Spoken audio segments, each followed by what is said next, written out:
Hey, what's up, everybody? I'm live here on DFWIRadio.com. You are tuned into the Zamir Watson Show. Happy 2023. I got my first guest on the line, Newton. What's up, Newton? Hey, what's up, man? Thanks for having me on the show. Happy New Year, everyone. Yeah, I can't believe it's 2023 already. I feel like 2022 just zipped on through.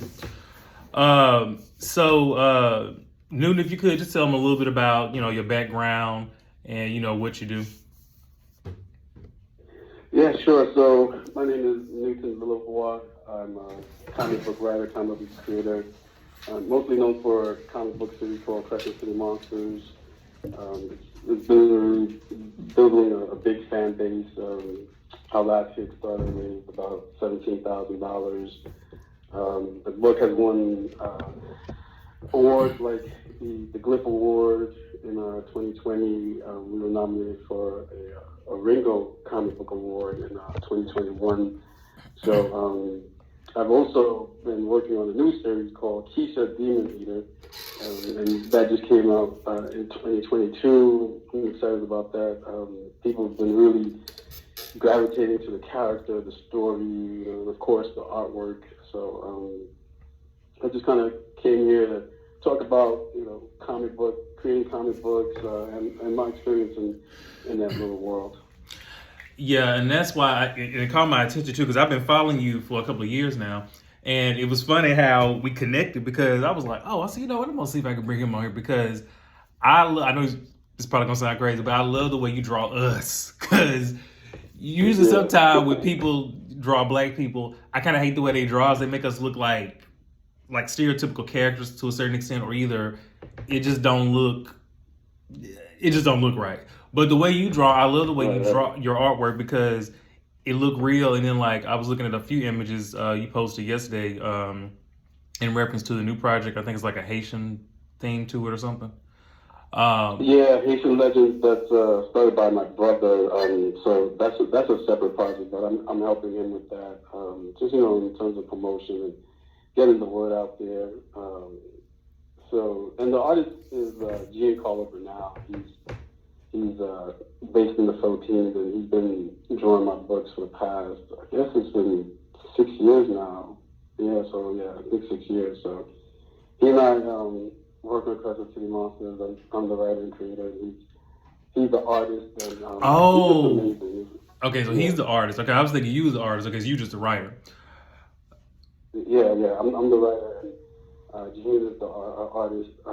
He's based in the Philippines, so it's a little hard to get in touch with him. There's a big time difference in terms of interviews, but yeah, he's a really well-out artist. I mean, even though he's based in the Philippines, you can see that the Filipino people also have I guess you could call quote unquote black features, right? Right.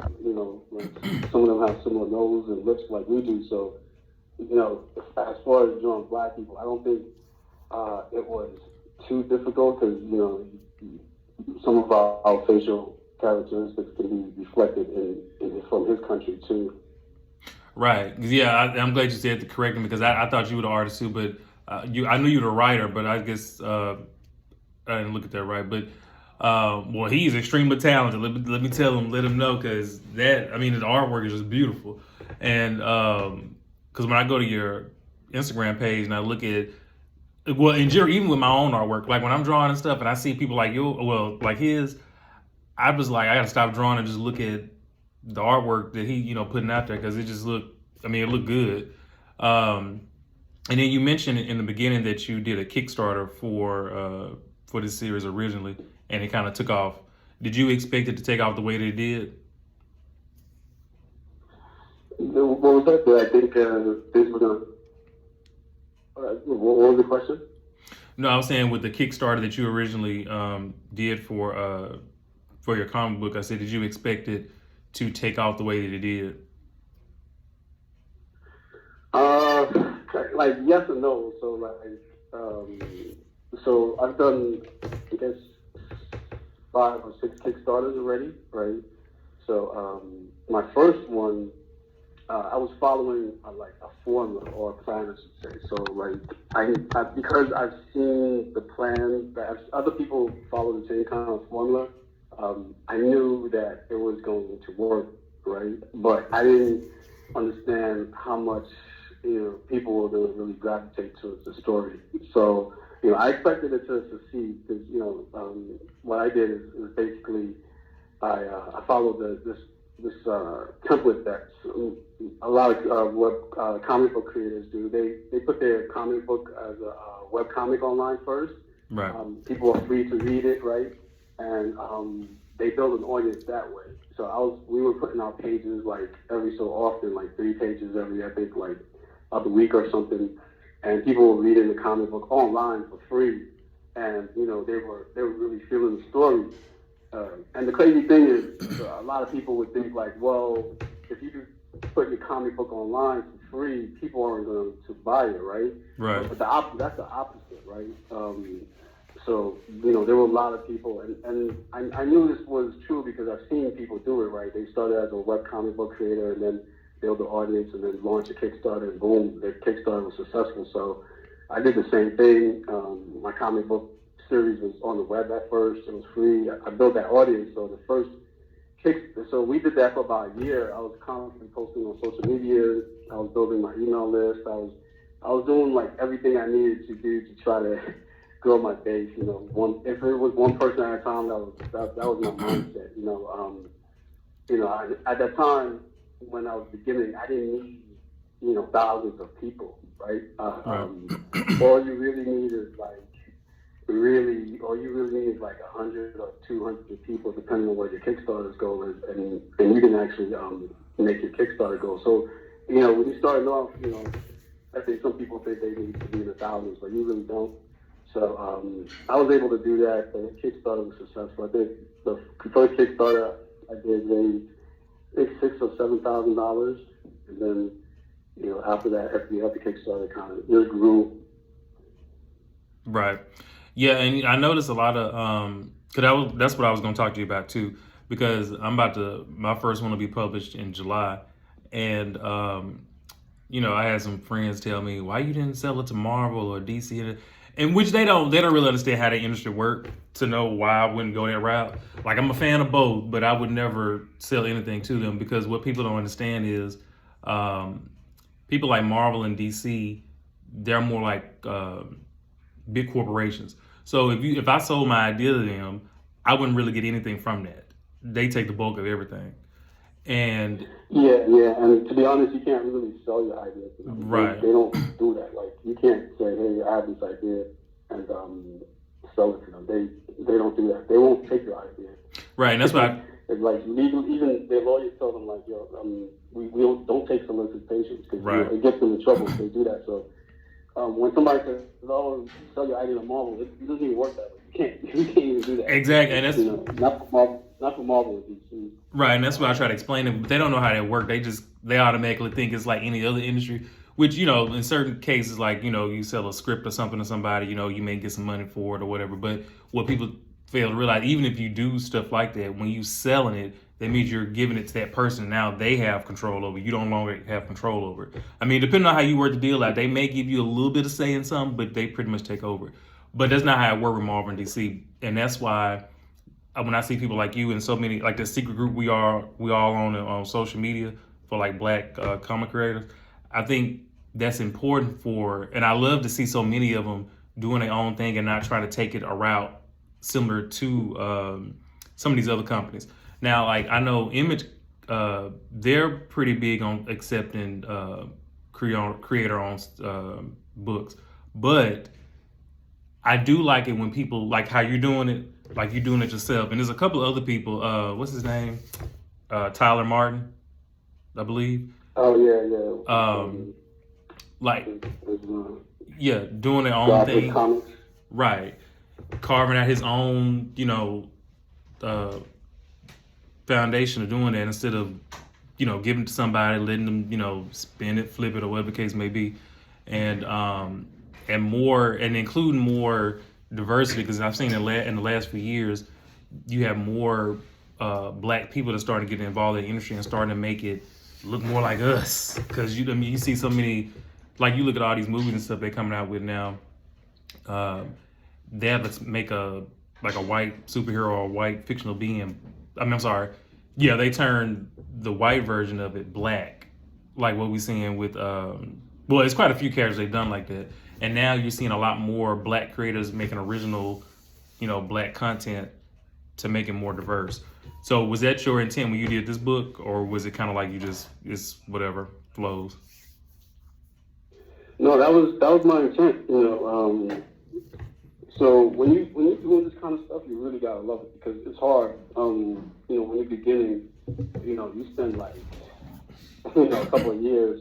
No matter how good your artwork is, you still kind of spend the first couple of years not really um, getting that money or that recognition. You know what I mean? Right. So you have to be in it for the long haul. So one of my things was that for me, the thing that was more important is I set like a goal or like a philosophy for myself, and that was really just to be able to influence the stories that come from or that are about Black people, Right. and make it so that it's reflective of us totally. Because even with Hollywood now, even though they have some inclusion, sometimes it's just they're just checking off a box, right? Okay, Right. got the Black person, got the woman, got the person on the wheelchair, so and they might not take time to really dig deep into the characters, and you have some characters who are like the magical Negro or characters which this is what I hate when Hollywood does. They have the Black character who dies right early. That's still that it's on my nerves so much. I can't believe Hollywood still does that. And then you have the Black character who sacrifices their life, and usually it's for the white character to move on, which always bothers me because I don't know why these writers think that's some kind of heroic thing. But I'm glad But, you did point that out because that's one of the reasons why mine is kind of the same way, and that's why I want to ask you that because I do feel like it annoys me, and really not just even with superhero comics, but just anything in general entertainment that I hate that they. Because to me, I hate when they try to, like you were just saying, check off a box and market as diversity when really it's tokenism. Like you just throwing in something just to say, okay, well, we gave him one, blah, blah, blah. But what people don't understand is you look at and I said this repeatedly, when you look at like movies like Black Panther, for people who used to seeing themselves betrayed all the time in every form of media in good and bad lights, it's different for us because when we do see ourselves, sometimes it's always categorized as we got to be just this one thing when we looking at that movie, TV show, or reading that book, rather than giving us a diverse group of roles where, especially knowing how we are, like as a Black person, I know for me anyway, I come from a diverse background of people. Like my family and stuff come from all different backgrounds. I've seen the Black experience on many levels that most white people don't see other than what they see on television. And because of how we portray, you have a lot of white writers and artists and stuff who portray us in that way, and that's not always an accurate portrayal of how our experiences are. And I think it's nice to see, like in this group that you and I are in, to see so many Black people, artists, start illustrating these stories, showing us in different lights, not just showing us in our struggles or showing us from the hood and nothing like that.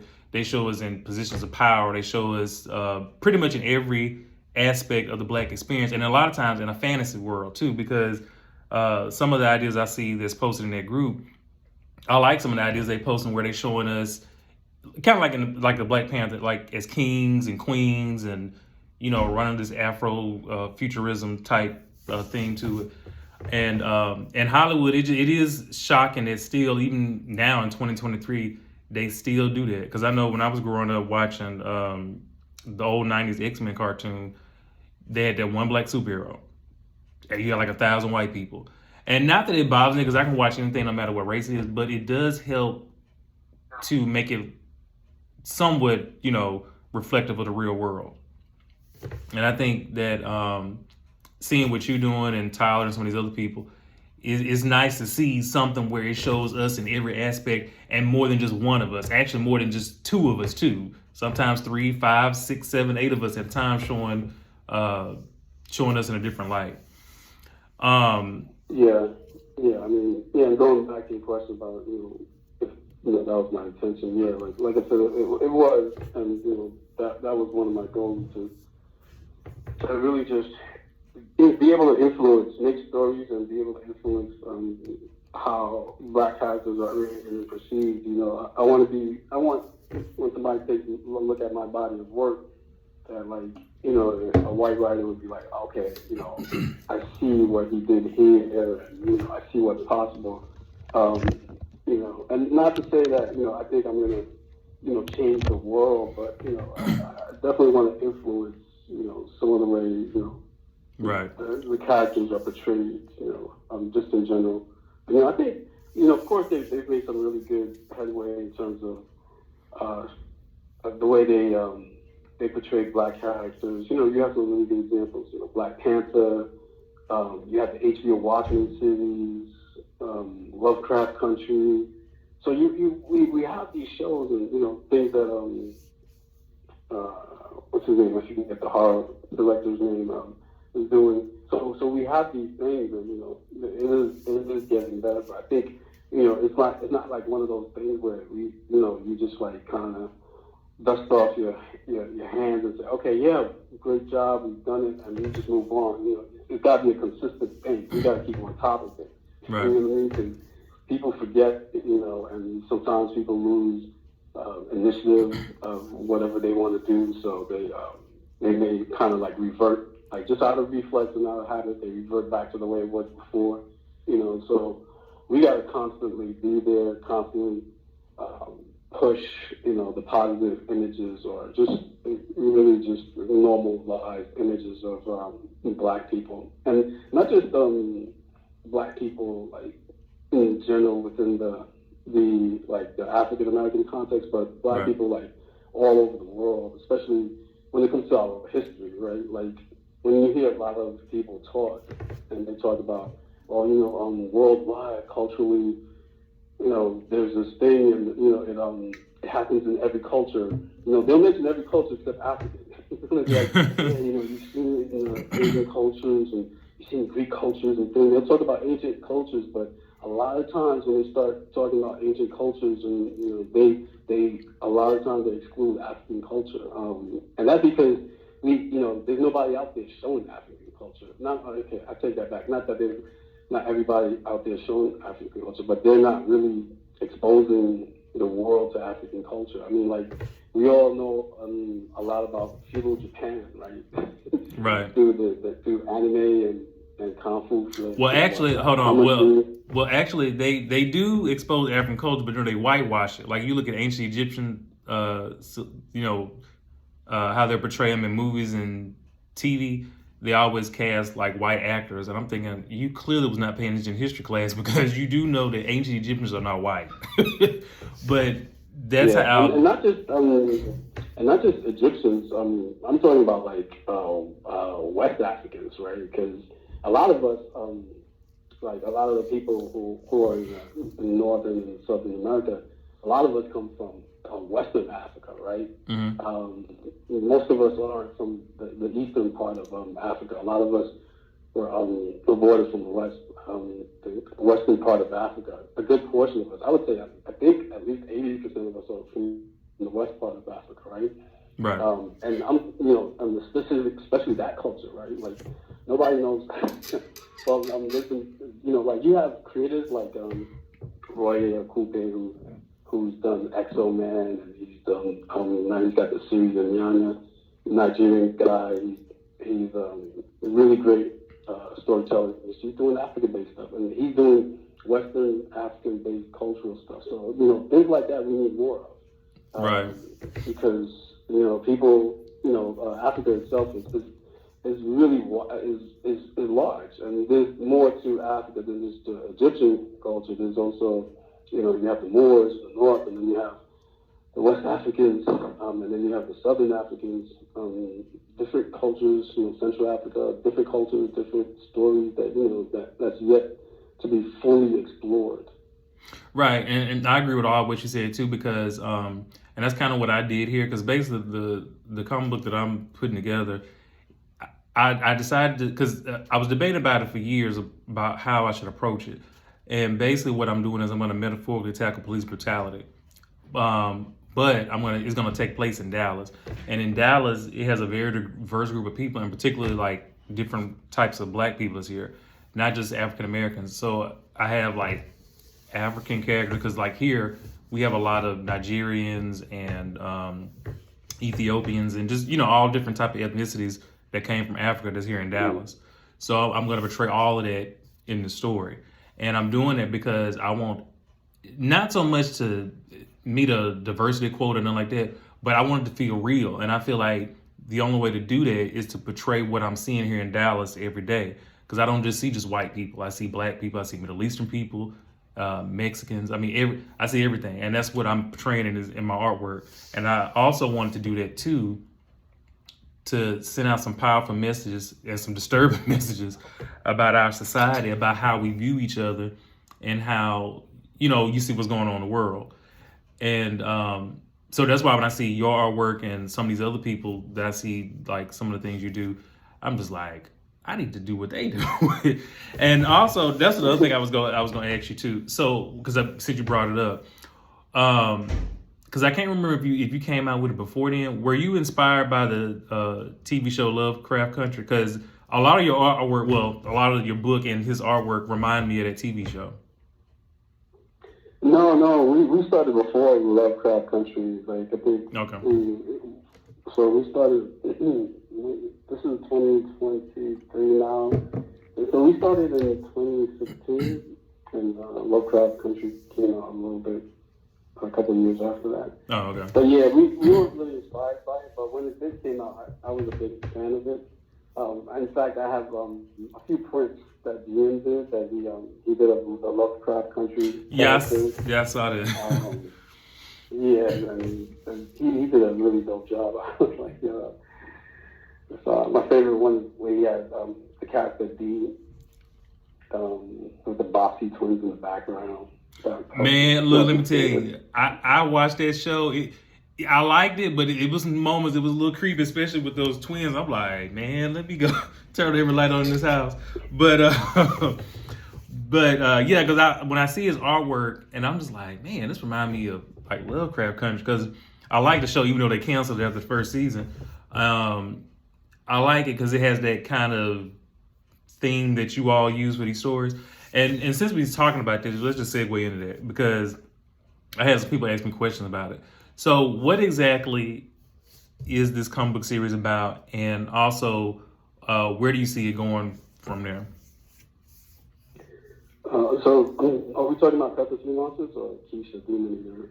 Well, we can talk about both of them, but most particularly Crescent City Monsters, because a lot of people was asking me about that. Okay, yeah. So, Crescent City Monsters, it's about Jonas, who's a sorcerer. He's deep-seated at New Orleans supernatural world, and someone in that world puts a bounty on his head, right? Someone in that supernatural world puts a bounty on his head. He doesn't know who or why. And while he's trying to figure that out, the monsters in New Orleans are after him because of that bounty. I'm going to stop there because I don't want to spoil too much. Right.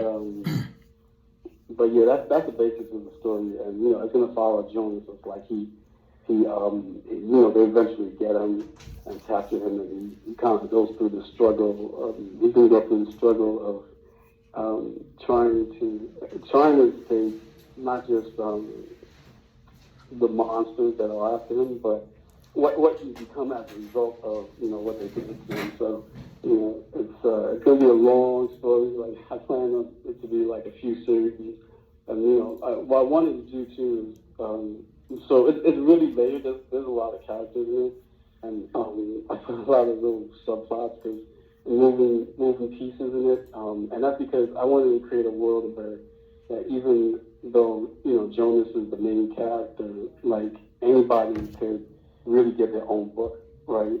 So like Right. when you read the book, there's the brother and sisters, younger, they're like in their teens, 14 and 16. I wanted to create characters in a world where like every every aspect of it was exciting. Like you can spin off the story from every point or every kind of like group that's introduced in the story. So um, even though the story with Jonas is going to wrap up eventually, right? And I don't know when that happens, but when it does, I'm trying to create the possibilities of okay, well, we're going to continue the story with this character, or we're going to continue the story with this storyline, and and it all kind of goes smooth. So that's why I called it like Crescent City Monsters, because instead of the name of the person, so that way it's a story, and it's flexible enough to switch focus from the main character if I wanted to. You know what I mean? So that's the main idea behind Crescent City Monsters, and I try to include a lot of New Orleans culture in there. Yeah, I noticed What that I too try in to some of your do posts. too. I'm sorry, what was that? Oh no, I was saying I noticed that too in some of your posts. It has a lot of New Orleans themes to it.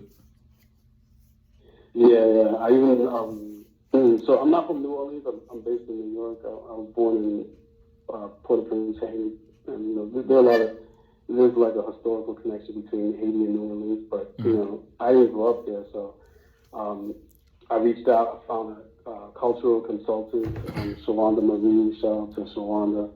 She kind of helps me out in terms of like making sure that some of the things I write don't sound, kind of strange to somebody who's from New Orleans. Certain things, I have to take liberties with, so I can't avoid it. But, Right. for the most part, I want somebody who's from New Orleans to not to look at the book like, Right, because they will look, they will like call it's, you out on. They be like, "No, hold up now, new. What's this? You don't put in this book." yeah, yeah, yeah. So, I try to, do the best I can in terms of that. And one thing too, with Crescent City Monsters, I wanted to kind of flip the narrative. A lot of times, you have these the voodoo spirits or the voodoo lowers, and they're always the bad guys. So with this, I wanted to flip it. I wanted them to be the good guys. So the voodoo lowers and Crescent City Monsters are actually out to save the world. So which is different. Usually that's not the case. Because with the voodoo religion, it's people always talk about these evil spirits and stuff. So it's not really necessarily like that. Like the lowers are helpful spirits that pretty much act the same way as the saints do in capitalism. So I wanted to kind of flip the narrative on that too. Because like I said, it goes back to the idea of going back to our culture. Everything culturally associated with our past is always seen as negative. So I'm trying to put a more positive light on anything related to our our culture from the past, because a lot of people, they just either ignore it or whitewash it or just put it in a negative tone. That So, part. but I'm just trying to change that. Yeah, and that's what I like about with you and like I said, some of the other people in that group are doing because it's changing the narrative for us as to how we see ourselves rather than how they see us. Because how they see us is selling, but we can do the same thing too and make it sell better, which is when we've seen that before with other like with and I keep going to Black Panther because before the Black Panther came, I was telling people we've had black superheroes and stuff portrayed in film and television. It's different this time because not only is he the main character, but most of the main cast and people that's featured in it look like us. It's not like most movies you see when you do have as part of an ensemble. It's like we off in the background or we say like one or two lines or if it's a comic book or something, they may get some action sequences or get pushed uh, well, actually don't get pushed as much as the white characters see. And I think with Black Panther, it changed that narrative in so many ways because now you have Luke Cage, you have Blade, and some of these other ones that's being pushed more that are actually interesting and not, stereotypical or anything like that. And that's why for me it was important as an artist. Like I'm like I gotta put this out there. Now originally this was another thing I was gonna ask you too, because originally I had planned on targeting children, but I feel like this is me. I feel like kids this generation don't really read books, no matter if it's comic books or just regular books. I feel like more people my age who grew up on them back in the '90s read them. What is your opinion on it? Do you feel like kids read comic books nowadays, or is it just pretty much adults, or is it hard to reach them in terms of with superhero movies and stuff? Yeah, I think I was just talking to somebody about it before because I was recommending to them that because they were asking about getting into the comic book business, and, in particular, in kids. Right. And I was telling them, to be honest, I think the best approach would be to not structure it like a typical American comic book. Mm-hmm. I think you would get more appeal if it was more kind of like anime / cartoonish kind of appeal to it. Gotcha. Which is interesting because and for me as a comic book collector and reader, like artwork used to be like the most important thing, right? So like you have to have like these crazy lines and details and stuff. So and anime really isn't like that. It's just bold strokes, not a lot of lines. Not that the artwork is bad. It's just like right. It looks simpler, right? Right. And it looks like that's what the younger generation is kind of like attracted to, because like my daughters, they're into the anime, and they love the artwork from anime. But when I look at it, I'm like, yeah, it's cool. But, have you seen such and such? Like for me, like other comic book creators that we have out now, their artwork is kind of like, for me, looks more fire. You know what I mean? But right. I notice like kids now, they don't look at it like that. Like they might be like, yeah, that's really good artwork, but it doesn't necessarily connect with them. So like, and personally myself now, I've been trying to create stories a little bit. The younger audience a little bit more. I wanted to be able to go to, for example, like a anime convention and have product that would appeal to anime people. And this doesn't necessarily need to be anime, but it is. I think like it's really good if you kind of like steer the artwork towards that kind of style, because it feels like, and I don't know what the numbers are, like the kids today don't read as much comic books as right. they used to, even though manga is comic books. They like manga is really more popular than comics. So like, and that's not just to do it because you want to be on the bandwagon, but I think if you want to be able to connect, because comic books are about connecting people visually, right? And visually, right. There's something that's working.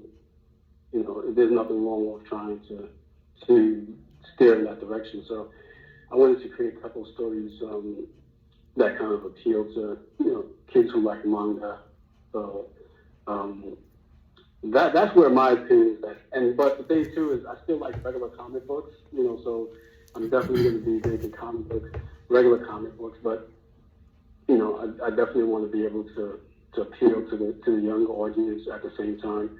Because once you like something that you create for, like, let's say a 16-year-old, you could also appeal to 25-year-olds, right? Right. These days, it depends on what the story is, right? Because you could make the story simple enough that like a 16-year-old could enjoy it, and then but be laid enough that 25 or even a 35-year-old kind of enjoy right. the story because it's got some emotional depth, and it's got really good characters and whatnot. Yeah, that's true too. Because and kind of what you just said, for a good comic book to sell, I mean, the bulk of it will be the artwork, but it'll get his legs off of the writing. Because if a good writer is writing it, the visuals will stand out even more. But also with the audience, like for me, at first the idea that I was really going to publish would have been pretty much for all ages. But because I was looking at, because I kept going back and forth with that about who to target, because the reason I wanted to target young children and teenagers, try to get them to read more. That was my goal since college. But through the years, like I said, with the movies and TV shows coming out, I think this generation is more into technology. So that's why I was kind of like, I don't know if I should. So I just target like the book that I wrote and illustrated. It'll have a lot of adult themes, like it'll be profanity and stuff like that in there. So I was like, that definitely can't market it to children. But the only reason why I put that stuff in there because like I said, I want it to feel real because of the subject matter I'm tackling. But now I am illustrating a children's book currently right now. Now that'll be different, but that's gonna be a children's book. But I just want to get your opinion on that because I know since you've been doing it for a while, and I didn't read the details of it to see if the Crescent City Monsters or the other books you did were targeted toward adults, children, or was it for everybody? Um, so that's why I was asking. And also, too, I need your opinion on this too because, and it's a lot of people I'm sure that's probably listening want to know the same thing.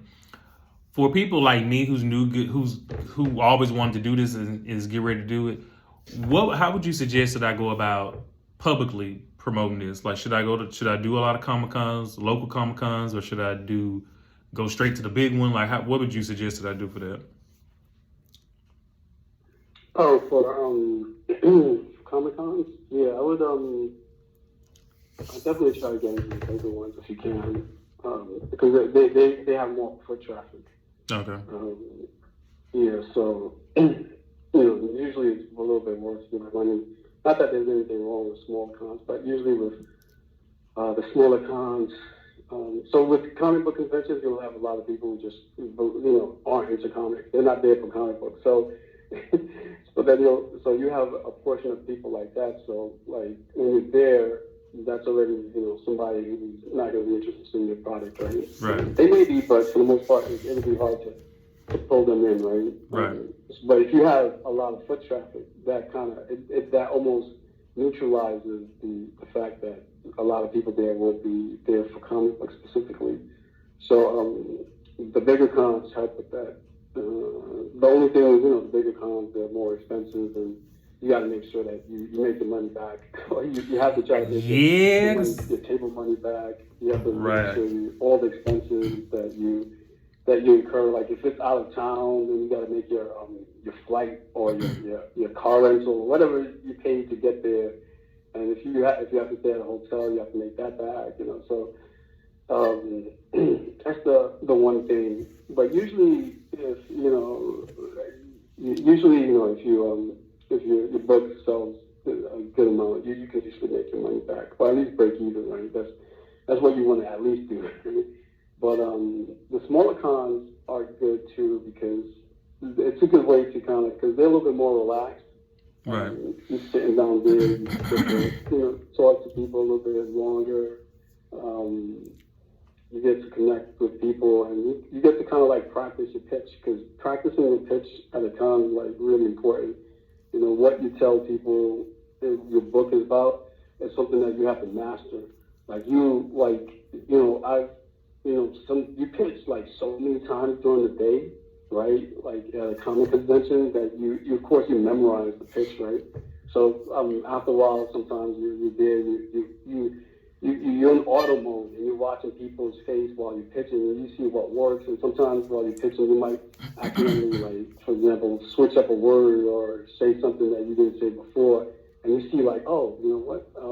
The eyes kind of lit up when I said that. Maybe I might start adding that. So you start tweaking your pitch to like things. And even like, it's weird too, because sometimes like when I'm at con, I notice that like, how fast you talk is also crazy. Because sometimes like, I'll be at a con and I'll talk really fast because I'm trying to get the person to understand the story or hear the story, and so I'll try to talk a little bit faster than I usually talk.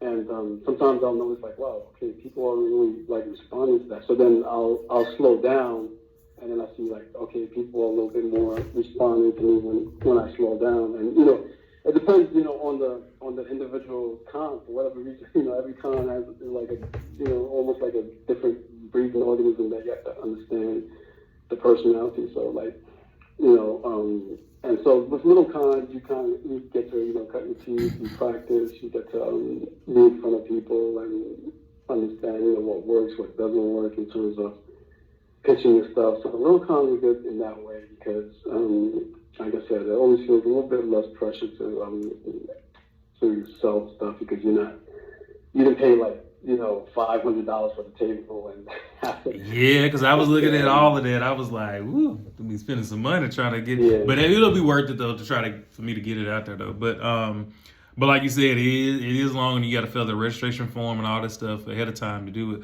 But yeah, I was going to ask you that because I know you've been to a few. And speaking of, how many have you been to so far? No, do you know off the top of your head? uh, I don't know. You mean like individually or the different type of cons? Because sometimes I do the same con every year. So like, I'm not sure if you, but I've done a few. I've done at least 10 cons at least. It's probably more. But the safe thing is I've done at least 10 cons, big and small. I've even done like street fairs. So I live in the Bronx, and Yonkers is like only like a few blocks away, and they had this street fair, this comic book festival, and that was like so I had like a table out in the street. That was like the first time I ever did that. I did that last year. So I've done little things like street fairs, where like nobody knows me. Like, Right. you go there and it's like, and, people are just like, you're probably not gonna sell like more than like $5 or something like that. But I do that too. I still do it because sometimes it's a lot of effort because you really have to get out there and like be in that mindset that like every connection that you make is important. Even if it's only like one person that you met that I met in the street fair, they remember me like, yeah, I remember you, Mount Vernon and thing, and it's crazy. Like a lot of times you meet people like a year, 2, 3 years later, and they remember and they remind you of something, and you're like, yeah, that's right. Like, Yeah, I mean, because I remember one guy. I'm sorry. Go ahead. Yeah, go ahead. No, I was just gonna say Uh, because even with social media out there, which is a good marketing tool, word of mouth still really is pretty much almost the number one way of marketing still. yeah, word of mouth is really important, especially like when you look at social media. 'Cause I have this one post that I have for Keisha Demon Eater, like really popular post getting a lot of likes, and a lot of what people do is they tag somebody else's name, right? So that's like a version of word of mouth, right? They see something that they like, and they know like, oh, this person's gonna like it, so they'll tag like one or two names, and that person is looking at it. So even with social media, there's kind of like a word of mouth, kind of thing, especially when they tag somebody or when they share the post. Mm-hmm. Word of mouth is always important. You like I said, you have to build your house brick by brick. That's the thing. So like even now, I still like feel like I need to still be at the point where like I'm not too humble to be in small cons. I can't be Right. like, nah, it's not. The only time I might not do small cons is when it's like really too far and like locally, even those local might be like for me like 2 hours away and like and then I would have to like it would be like if the logistics of it doesn't work out, then it's like and then some cons that I've been to, they might be like medium-sized cons, but when like if I go there once and I see like most of the audience really weren't really like there's been a couple of cons I went to and I was like, man, it's like only 10% of people here are comic book collectors, and it feels like I'm kind of swimming against the tide. Sometimes No, I may not go back to that con. yeah, I get what you're saying because It's hard. yeah, because like the one in San Diego, the real big one. Over the years, I would say probably last 10 or 15 years, it's turned into like more of like a pop culture thing, more so just an actual comic convention. Because you have celebrities that attend it, they do different things at these conventions. So I definitely understand what you're saying when you say only about 10% of it's mainly comic, because most people that attend that, about 80% of them aren't so much there so much for the comic books. They're there for just the entertainment value of like seeing sneak peeks of TV shows, movies, and meeting celebrities who play these superheroes and stuff like that, or whatever science fiction Yeah, show was there. yeah. That's why for me, I would like to take a San Diego Comic Con, but then ask myself like, man, is it really worth it? Right. I'd have to fly all the way across country and ship my stuff across country because, and I know that's really expensive, like to get my stuff shipped across country. Because taking some people would try to take this stuff on their planes, but that's too awkward and cumbersome. I was like, nah, I'm not gonna do it again. Well, yeah. So, See, that's why I said, so yeah, because that's why I said, let me ask Newton and see what he thinks, because I know he's done it before. Because that was my thing too. Because I was thinking, even though this will be my first year doing, I'm like, should I really start off at the big Comic Con convention? Because my thing is, what is the point of me going to that one if people don't know who I am in the comic book world? Maybe I should start off small, like you're saying, start off small, build your audience up, and then probably in like a year, then go to the one in San Diego. yeah, I mean, so I think too it depends on like what your personality is like too, right? Like some people, like some comic book creators, I know they've got that real hustle. They got Right. that talk game, looking at TJ Sterling. Like, I'm not sure, TJ Sterling of Great Comics. If you've ever seen him sell comic books, it's crazy. He's got this like knack of being able to sell comic books to a lot of people, right? Mm-hmm. So like he's got that personality where he can go in there and boom, just get sales just based on his personality. My my personality isn't built like that. Like I don't have to be like TJ Sterling. So for me it'd be a different outcome. But and it depends on what like your hustle game is. If you're like that type of person who can really like when you're with like when you're in front of people, you have that ability to connect with them easily. Then there's nothing wrong with doing a con. If you can do that, because that's the biggest skill set that you would need. Like it won't matter that they don't know you, because if you have, like I said, if you have that ability and that charisma and to be able to just talk to people and connect with them real quick, then then yeah, you should think about doing a con. And most people know whether or not they do, or if they can. So Yeah. it's just I believe I can. I just was announced since you said that because most of what I deal with is in media anyway, like in radio and marketing and advertising. And because even like with my, I just published the book, this month or a couple of days ago, and I'm about to market the mess out of it but that's how I got my sales on my first book. Because on my first book, even though it's a book, it's not a comic book. Marketing and then having people who do it for me too really pushed my sales and got it more notice to the point where it was being featured in magazines and stuff. So that's what I intend to do with this comic book is that's what I posted about what the title is, but I haven't really told people too much in detail about the specifics of it. The closer you get to the summer, I'll start doing it more. But I think now that you told me that, I may go ahead and do it now anyway, because I will market something out this world so people will know about it, and I don't want to just know about it, actually purchase it, read it, and like it, because I'm not solely doing this for the money, because this is what I want to do in my life. Like this is what I'm passionate about, because I feel like over the last 5 years since I've been in Dallas, being in media and radio is like one of my biggest passions too. But art was like my number one passion, because I always wanted to illustrate and these stories and do it. And now that I'm actually about to do it, I want to. I'm really taking my time with it and just mapping everything out, because I want to make sure I do it right. And then if I'm putting something out there, I want to make sure that it's something that's real good, that people will actually enjoy it.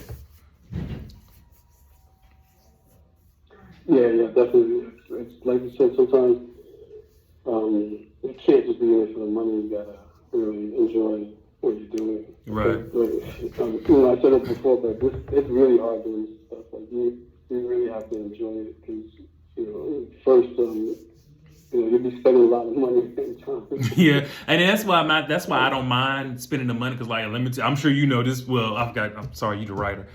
Look, art supplies. I remember back in college, man, they definitely not cheap. And then too, the time that I put into it, because a lot of times, like, because people was like, "Boy, with your crazy schedule, how do you have time to write books and illustrate this and that?" Time management is so important. And then too, I feel like too, if you're passionate about it, you'll make the time for it. Because like a lot of times, like I get up and go to the gym at like 4 in the morning during the week. I don't have to be at work until like 9 o'clock. But when I leave the gym at like 5:30 and 6, before I go to work, I'm something drawing or typing a page for a comic book script or something like that within an hour or two, and then I get ready for work. And then when I get off work, well, actually, sometimes when I'm at work on my lunch break, I'll sit there and type a page or two. And then when I get off work, I get right back to it again a lot of times. And then on the weekends, which is when I have the most spare time, I'll just indulge in it because, especially when I had these ideas in my head, I'm like, I gotta get this out because if I don't get it out, I'll mess around and lose it. And just steady putting the pieces together, especially for like something like this visual, like a comic book, try to put these pieces together to put it out there for people who like it. Because when I look at, basically what we talking about, representation, diversity, and all that stuff, I'm taking bits and pieces of what people say they want to see and what they don't want to see, and try to channel all that in my artwork, and send, at the same time sending out these messages. But one thing I want to touch on with you too before we leave, because I want to get your opinion about this too. So of course we saw the sequel to the Black Panther. I don't know if you've seen it yet or not. I'm sure you have, or have you? Believe it or not, I haven't seen Black Panther yet. Oh, okay. Well, never mind. I can ask you because I was definitely going. Well, okay. Well, I asked you I only this. saw Women King just a couple of weeks ago, so I'm slow on movies though. Okay. Well, I'll at least ask you this in reference to it.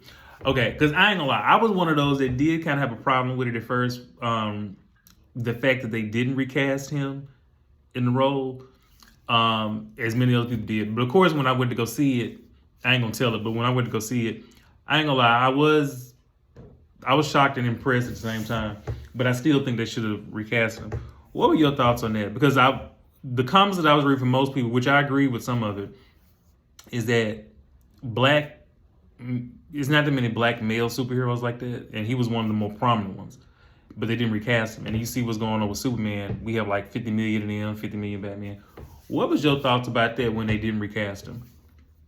And if so, why do you think they should have? I thought they should have recasted him. I think Ryan Coogler was acting. I think he was too much into his emotions. Like, didn't really make that decision. Because Boston was a close friend of his. So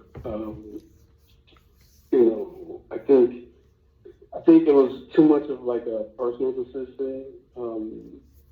That he kind of like made. Or I'm not sure if he made it or there were other people involved, but yeah, I think it was a combination. Yeah, I think it was a combination of all of them.